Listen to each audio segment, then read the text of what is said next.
সমস্ত পয়গম্বরদের দাওয়াত একটাই ছিল, তারা বলেছেন তোমরা একমাত্র আল্লাহর ইবাদত করো, আল্লাহর দাসত্বকে মেনে নাও, আর তাগুতকে পরিহার করে চলো। তাগুত হলো ইসলামের সম্পূর্ণ বিপরীতমুখী কাজ। এই তাগুতের কিছু গডফাদার আল্লাহ তাআলা কোরআনে উল্লেখ করেছেন, তার মধ্যে একজন ছিল ফিরআউন। ইযহাব ইলা ফিরআউনা ইন্নাহু তাগা। ফিরআউন ছিল তাগুতের গডফাদার, সে সীমা লঙ্ঘন করেছিল। তাগুত হলো যে নিজে ইসলাম মানে না, কাউকে মানতেও দেয় না, কেউ মানতে চাইলে তাকে বিরোধিতা করে, এমন লোক বুঝি বাংলার জমিনে নাই? আসতে বলবেন না, আছে না নাই? সেটা কিন্তু মুসলিম পরিবারই আছে। কি পরিবারে? মুসলিম পরিবারে। মুসলিম পরিবারে জন্ম নিলেই সত্যিকারের মুসলিম হওয়া যায় না। তসলিমা নাসরিন নামটা শুনে কি অমুসলিম পরিবার মনে হয়? না। বারাক হোসেন ওবামা, বদমাইশ এগুলো, আল্লাহকে নিয়ে, রাসূলকে নিয়ে এই পর্যন্ত 16 বছর আমরা বহু কথা শুনেছি। 16 বছর তোমরা আমাদের তালিকা করেছ।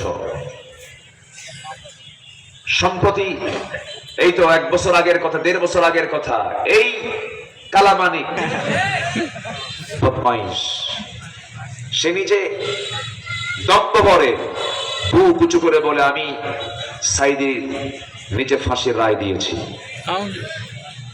সম্মানিত ভাইয়েরা, এখন আমাদের সময় এসেছে এই জমিনে বসবাস করে আল্লাহর দেওয়া সকল নিয়ামত ভোগ করে,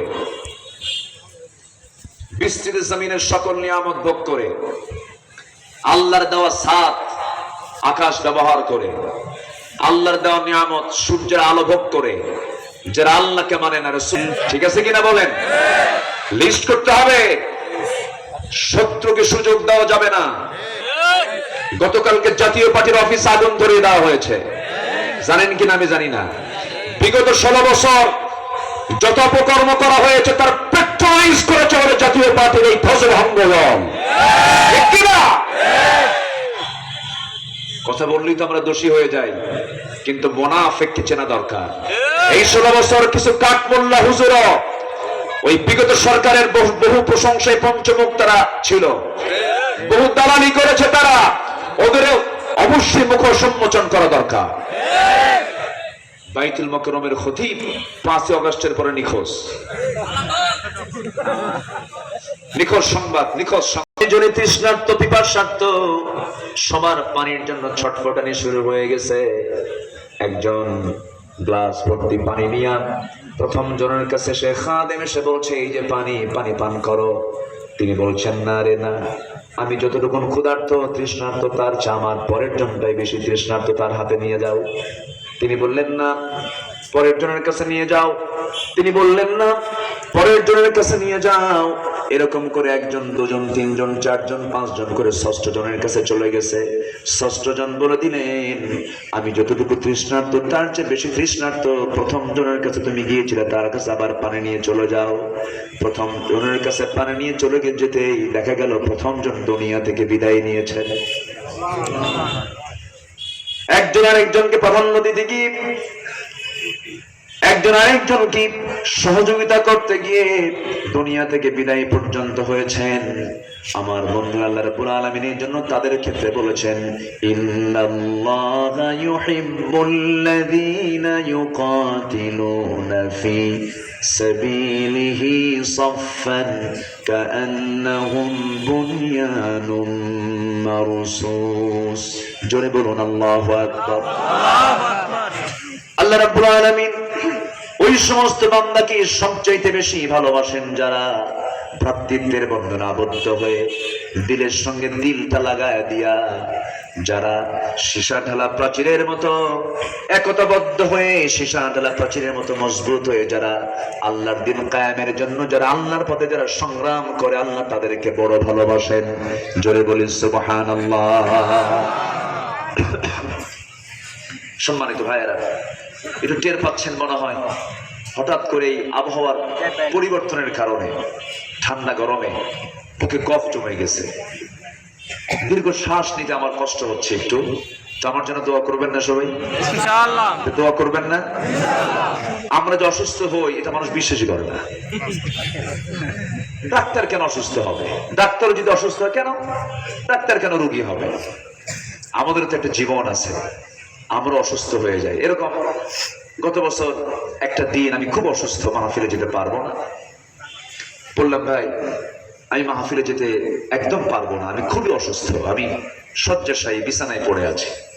উনি বললেন হুজুর আপনি যদি না আসেন আপনি তো বেঁচে থাকবেন আর আমি মার্ডার হয়ে যাবো। কেন? অলরেডি আমার অর্ধেক ইন্তেকাল হয়ে গেছে। কিভাবে? হুজুর বিয়ের অনুষ্ঠানে বর না গেলে ওই মেয়ের বিয়েটা হয়তো ওই বরের সঙ্গে না হলো পরের অনুষ্ঠানে কোন একটা ছেলের সঙ্গে তার বিয়ে হবে, কিন্তু আপনি যদি আমার মাহফিলে না আসেন এই মাহফিল তো শেষ, আমিও শেষ। হুজুর ওয়াজ করার দরকার নেই, শুধু আপনি আসবেন, সালামও দেওয়ার দরকার, শুধু হাত তুলবেন, শুধু দেখা চেহারা দেখা যাবেন, আমি বেঁচে থাকবো, নচেত আমি শেষ। মানুষ মানতে চায় না। তো যাই হোক, এসেছি আপনাদের এই চাঁদ মাখা মুখ জুমার দিন, এই যে উপচে পড়া একটা মানুষের ঢল, এটা প্রমাণ করে আগামীর দিন আমাদের দেশে ইসলামের দিন আসতেছে ইনশাআল্লাহ। জোরে বলি ইনশাআল্লাহ। এবং লক্ষ্য করছেন কিনা সামনের উপস্থিত শ্রোতাদের মধ্যে বৃদ্ধ মানুষের সংখ্যা নেই বললেই চলে।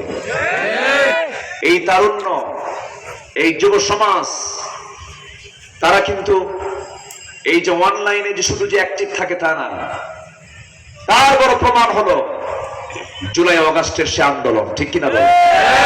আমরা ভাবছিলাম সন্তানগুলো মনে নষ্টই হয়ে গেছে, কিন্তু ওদের পালস, ওরা ঠিকই টের পেয়েছে কোথায় কোন আন্দোলন করা দরকার।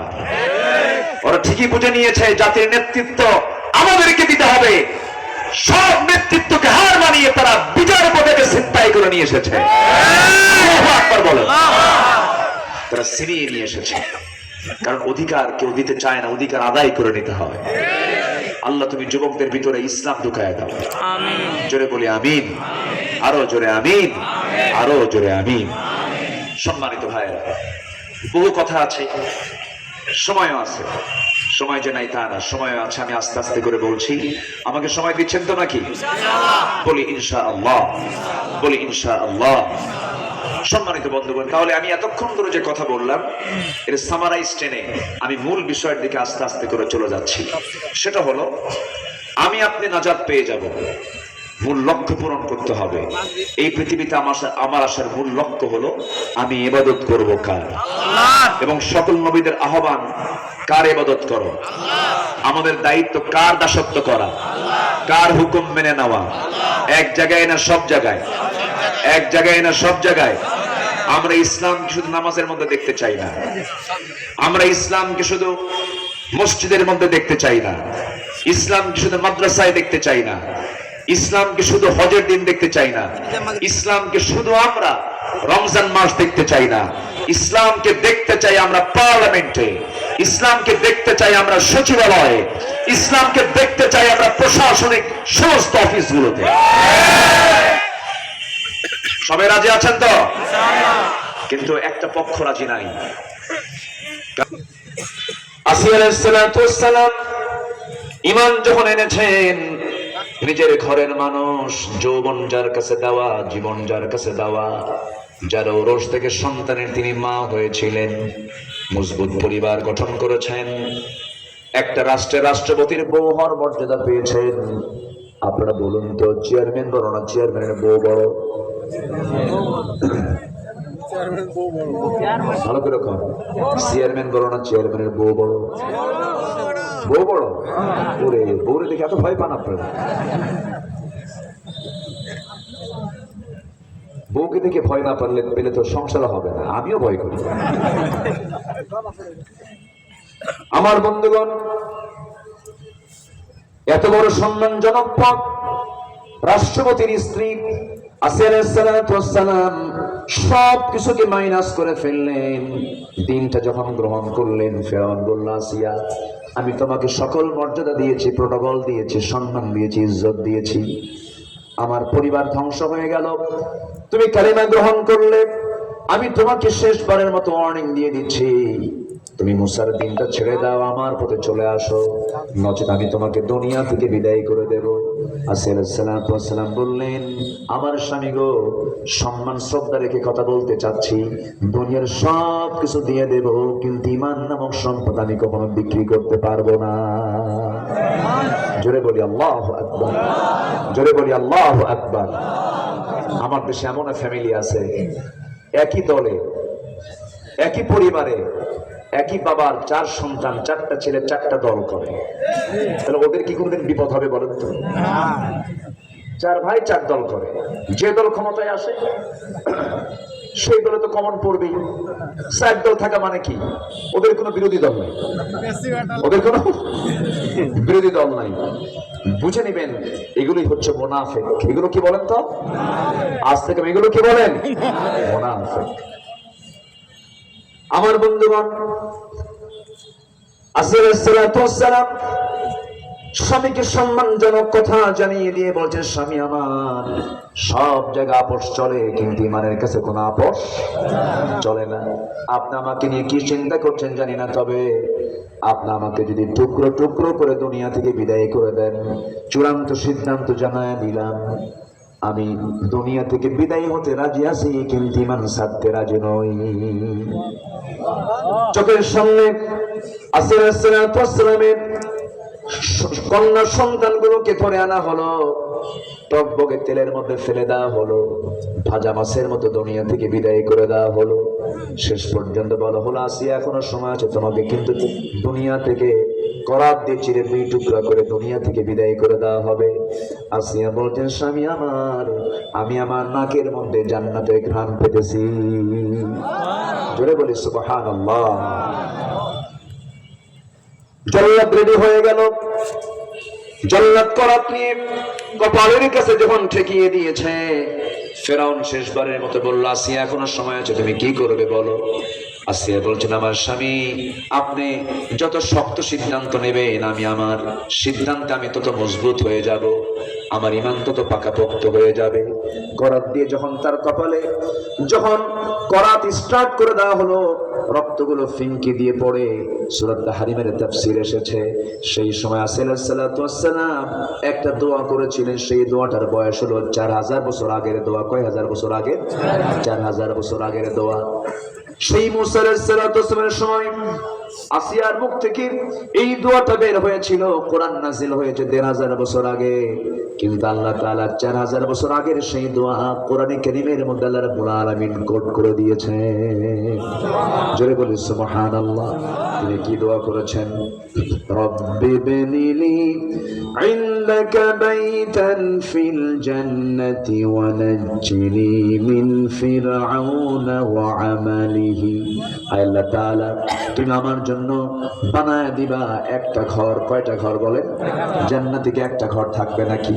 অসংখ্য ঘর থাকবে, কিন্তু আসিয়া চাচ্ছেন কয়টা ঘর? আসতে বলে কয়টা ঘর? একটা ঘর চাচ্ছেন।